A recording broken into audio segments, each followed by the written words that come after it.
Hello friends, स्वागत है आप सभी लोग का हमारे चैनल एग्जाम्स क्रैकर्स में। फ्रेंड्स, आज हम लोग जीव विज्ञान के नेक्स्ट टॉपिक पर डिस्कस करेंगे जिसका नाम है जीवाणु, विषाणु और लाइकेन। इनसे रिलेटेड जो क्वेश्चंस हैं उसको हम लोग यहाँ पे डिस्कस करेंगे जो प्रीवियस ईयर्स में पूछे गए हैं। और साथ ही फ्रेंड, इससे जो रोग होते हैं इनसे उसको हम लोग नेक्स्ट किसी वीडियो में डिस्कस करेंगे।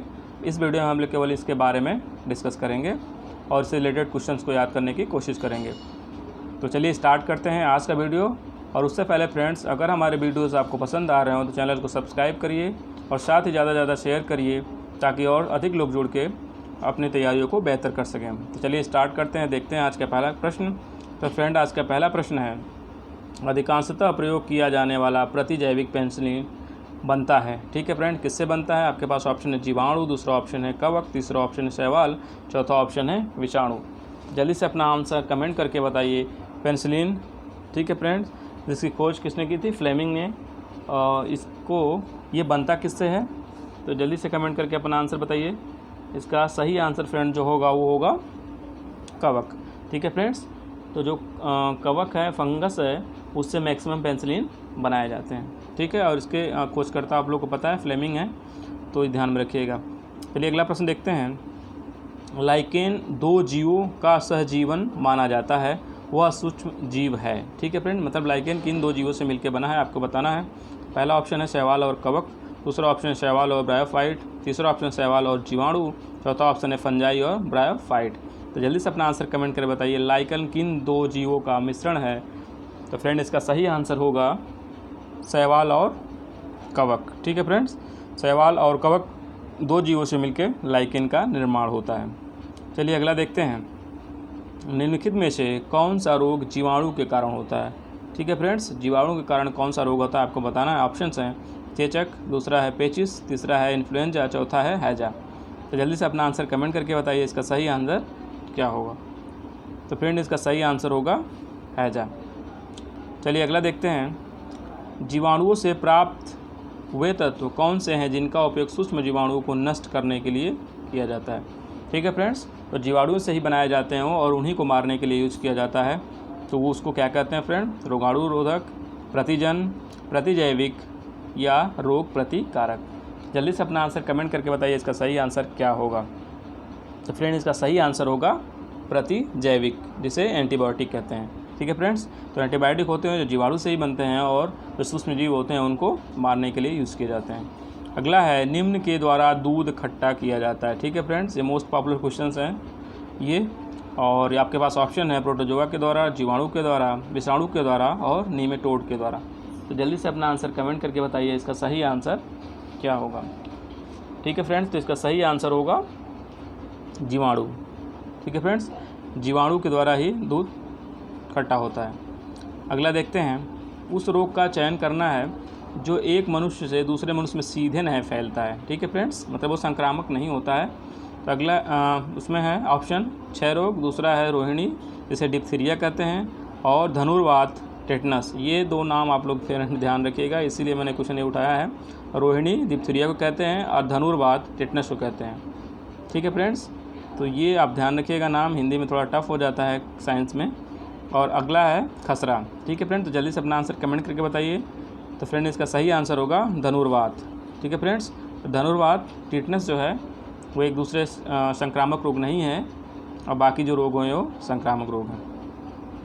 अगला है, सूक्ष्म जीवाणुओं युक्त पदार्थों शीतलीकरण एक प्रक्रिया है। ठीक है फ्रेंड, तो जो सूक्ष्म जीवाणुओं को फ्रीजिंग के द्वारा, ठीक है, शीतलीकरण के द्वारा उनको क्या किया जाता है, उसका कार्य क्या है? आपके पास ऑप्शन है जीवाणुओं को नष्ट करना, दूसरा है जीवाणु को निष्क्रिय करना, तीसरा जीवाणु के विकास की गति घटाना और डी है जीवाणु के जीवद्रव्य का संकुचन करना। ठीक है फ्रेंड्स, जल्दी से अपना आंसर कमेंट करके बताइए कि सूक्ष्म जीवों का शीतलीकरण करके हम उन पर क्या लगाम लगाते हैं। ठीक है फ्रेंड, तो इसका सही आंसर क्या होगा? जीवाणुओं को निष्क्रिय करते हैं। ये कुछ समय के लिए निष्क्रिय हो जाता है फ्रेंड और उसके बाद फिर सक्रिय हो जाता है, इसका नाश नहीं होता है। आप लोग ध्यान रखिएगा, इसको नष्ट नहीं कर पाते हैं फ्रीजिंग के थ्रू। अगला है, निम्नलिखित में से कौन सी बीमारी जीवाणु संक्रमण के कारण होती है? ठीक है फ्रेंड्स, आपको बताना है। आपके पास ऑप्शन है दमा, दूसरा ऑप्शन है स्लीपर और तीसरा ऑप्शन है मम्पश, चौथा है कुष्ठ रोग। जल्दी से अपना आंसर कमेंट करके बताइए इसका सही आंसर क्या होगा। कौन सी बीमारी जीवाणु संक्रमण के कारण होती है? तो फ्रेंड इसका सही आंसर होगा कुष्ठ रोग। अगला देखते हैं, सर्वप्रथम किसने जीवाणु का पता लगाया था? ठीक है फ्रेंड, जीवाणु के खोजकर्ता का नाम आपको बताना है। आपके पास ऑप्शन है लुई पास्चर, लेवेनहॉक और एडवर्ड जेनर और जोन्स सॉल्व। तो जल्दी से आंसर कमेंट करके बताइए जीवाणु का पता किसने लगाया था? तो फ्रेंड जीवाणु का जो पता लगाया था वो थे लेवेनहॉक। ठीक है फ्रेंड, ये जीवाणु के खोजकर्ता थे, ध्यान में रखना है आपको। अगला प्रश्न है, किसी बेकरी में ब्रेड बनाने के लिए खमीर का प्रयोग क्यों किया जाता है? ठीक है फ्रेंड्स, तो ब्रेड बनाने के लिए जो खमीर का प्रयोग किया जाता है, जो फंगस का, वो किस लिए किया जाता है? ब्रेड को कठोर बनाने के लिए, या ब्रेड को ताज़ा रखने के लिए, या ब्रेड की आहार मूल्यता बढ़ाने के लिए, या ब्रेड को मुलायम और लचीला बनाने के लिए? जल्दी से कमेंट करके अपना आंसर बताइए इसका सही आंसर क्या होगा। ब्रेड में जो फंगस खमीर मिलाते हैं वो किस यूज़ के लिए होता है, क्या करता है, उसका काम क्या होता है? तो फ्रेंड इसका सही आंसर होगा ब्रेड को मुलायम और लचीला बनाने के लिए ये खमीर का, ईस्ट का यूज़ करते हैं। चलिए अगला देखते हैं, पनीर बनाने में किण्वक का प्रयोग किया जाता है। कौन से किण्वक का? ट्रिप्सिन, दूसरा है रेनिन, सी है पेप्सिन, चौथा है एमाइलेज। तो जल्दी से कमेंट करके बताइए इसका सही आंसर क्या होगा। ठीक है फ्रेंड्स, तो पनीर बनाने में जो किण्वन का प्रयोग करते हैं, किण्वन जो होता है वो किण्वक कौन सा होता है? तो फ्रेंड इसका सही आंसर होगा रेनिन। ठीक है फ्रेंड्स, तो ये ध्यान में रखिएगा।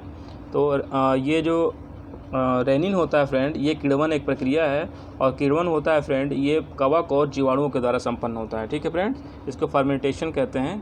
तो फर्मेंटेशन जो होता है वो कवक और जीवाणुओं के द्वारा होता है, और ये अक्सर मैक्सिमम केसेस में ये मीठे पदार्थ जो होते हैं उनके घोल में होती है क्रिया। ठीक है, ये एक जैविक उत्प्रेरक है, बायो कैटलिस्ट की तरह काम करती है।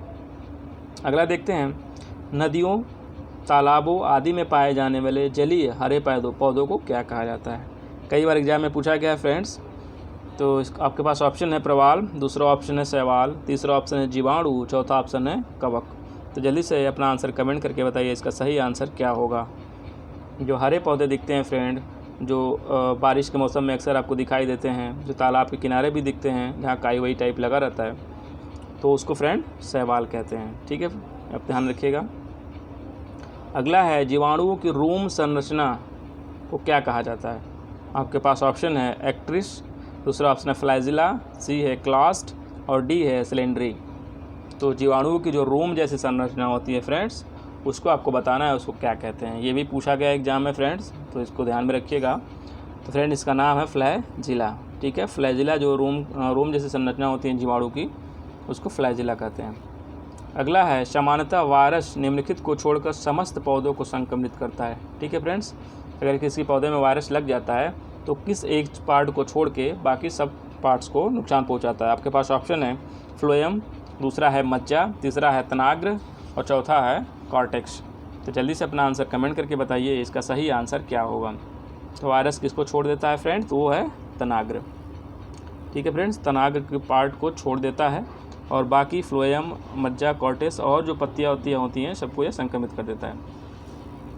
अगला है, निम्नलिखित में से कौन सा अम्ल पेट के जीवाणुओं का नाश करता है? ठीक है फ्रेंड्स, तो पेट में जो बैक्टीरिया होती हैं वो कौन सा अम्ल उसको नाश करता है, नष्ट करता है? तो आपके पास ऑप्शन है सल्फ्यूरिक अम्ल, दूसरा है हाइड्रोक्लोरिक अम्ल, तीसरा है नाइट्रोजनी अम्ल, चौथा है फ्लोरिक अम्ल। तो जल्दी से अपना आंसर कमेंट करके बताइए। फ्रेंड इसका सही आंसर होगा, जो पेट के अंदर जो जीवाणु पाए जाते हैं उसको नष्ट करने का काम होता है HCl का। ठीक है फ्रेंड, HCl जिसको हाइड्रोक्लोरिक अम्ल भी कहते हैं, इसको ध्यान में रखिएगा फार्मूला इसका। अगला है, नाइट्रोजन फिक्सिंग जीवाणु सामान्यतः पाए जाते हैं। किसमें पाए जाते हैं आपको बताना है। नाइट्रोजन फिक्सिंग जो होता है फ्रेंड, जो नाइट्रोजनीकरण जिसको कह सकते हैं, नाइट्रोजन यौगिक बनाते हैं, वो जीवाणु जो होते हैं वो कहाँ पाए जाते हैं मैक्सिमम? तो परजीवी पौधों में, या जलीय पौधों में, या अधिपादप पौधों में, या लेगुमिनस पौधों में। जल्दी से अपना आंसर कमेंट करके बताइए फ्रेंड इसका सही आंसर क्या होगा। तो फ्रेंड जो नाइट्रोजन फिक्सिंग, जो नाइट्रोजनिक यौगिक जो बनते हैं जीवाणुओं के थ्रू, राइबोबोसियम जो होता है जीवाणु उसके थ्रू बनता है, तो वो किस में बनता है? तो वो होता है लेगुमिनस प्लांट्स। ठीक है फ्रेंड्स, तो जो फैलेदार पौधे होते हैं जिसमें मटर वगैरह आती हैं, ये लेमिनस पौधे का ही कुल होता है वो। तो लेमिनस पौधे के अंदर ही मटर और ये चना वगैरह जो दालें होती हैं, इसी लेगुमिनस एक जो वर्ग है इसके अंतर्गत आते हैं। तो ध्यान में रखिएगा, लेगुमिनस वर्ग। मटर आता तो आप सीधे मान लेते, लेकिन यहाँ पे लेगुमिनस पूरा वर्ग दे दिया है, आपको ध्यान में रखना है इसको। अगला है जीवों के निम्नलिखित प्रकार से छत्रक किनसे संबंध हैं, ठीक है, आपको बताना है। तो शैवाल, जीवाणु, कवक, फर्न, ठीक है फ्रेंड्स। जीवों के निम्नलिखित प्रकारों में छत्रक, छत्रक फ्रेंड ये हिंदी है तो आप थोड़ा कंफ्यूज हो रहे होंगे। छत्रक को फ्रेंड इंग्लिश में मशरूम कहते हैं, ठीक है फ्रेंड्स। तो आप ध्यान में रखिएगा, मशरूम या छत्रक दिया रहेगा तो आप कंफ्यूज मत होइएगा। तो ये किससे बनते हैं? शैवालों से, जीवाणु से, कवक से, फर्न से। तो फ्रेंड इसका सही आंसर होगा कवक, ठीक है। एक कवक का बहुत ही ठस एकदम भरा हुआ रूप होता है मशरूम, ठीक है फ्रेंड्स। कवक उसमें बहुत मतलब नज़दीक से भरे होते हैं, मतलब सॉलिड टाइप के, तो वो मशरूम कवक का एक उत्पाद है। चलिए अगला देखते हैं। चावल की फसल के लिए जैव उर्वरक का कार्य कौन करता है? आपके पास ऑप्शन है राइजोबियम, दूसरा ऑप्शन है एजोटोबैक्टर, तीसरा है नीलहरी शैवाल, चौथा है कवक मूल कवक। जल्दी से अपना आंसर कमेंट करके बताइए, इसका सही आंसर क्या होगा। चावल की फसल के लिए जो बायो उर्वरक, बायो फर्टिलाइज का काम करता है वो कौन करता है? तो फ्रेंड इसका सही आंसर होगा नीलहरित शैवाल। नीलहरित शैवाल होता है जो चावल की फसल के लिए अच्छा होता है। धान में आप लोग देखते होंगे अक्सर वही ग्रीन कलर का जम जाता है, तो वो होता है, वो उसको एक तरह से खाद का काम करता है, जैव उर्वरक का काम करता है। चलिए अगला देखते हैं। लिटमस अम्ल क्षार सूचक प्राप्त होता है, किससे प्राप्त होता है? जीवाणु से, फर्न से, लाइकेन से, कवक से, ठीक है फ्रेंड। जो लिटमस पेपर हम लोग यूज़ करते हैं अक्सर रासायनिक प्रयोगों के लिए, जो लिटमस लाल हो जाता है, गुलाबी हो जाता है, तो वो लिटमस जो पेपर होता है वो किसका सूचक, वो किससे बना होता है? तो वो बना होता है फ्रेंड्स लाइकेन से। आपको ध्यान में रखना है, लाइकेन से लिटमस अम्ल क्षार वाला जो होता है, ठीक है फ्रेंड्स। ये दो अम्ल क्षार वाले जो बने होते हैं वो लाइकेन से बने होते हैं। अगला देखते हैं। लाइकेन का अध्ययन कहलाता है, लाइकेन का अध्ययन क्या कहलाता है? ऑप्शन है माइकोलॉजी, दूसरा ऑप्शन है बैक्टीरियोलॉजी, तीसरा है लाइकनोलॉजी, चौथा है साइटोलॉजी। जल्दी से अपना आंसर कमेंट करके बताइए, लाइकन का अध्ययन क्या कहलाता है?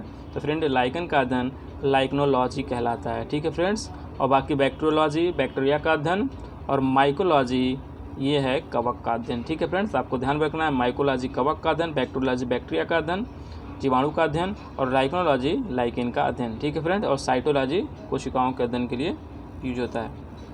तो फ्रेंड्स आज का वीडियो आपको कैसा लगा कमेंट करके ज़रूर बताइए। और फ्रेंड्स के पीडीएफ के लिए हमारे टेलीग्राम के चैनल से जुड़ जाइए, जिसका सेम है @exams क्रैकर्स के नाम से है। फ्रेंड्स थैंक यू, और कमेंट्स करके ज़रूर बताइए वीडियो आपको कैसा लगा। मिलते हैं फ्रेंड्स नेक्स्ट वीडियो में।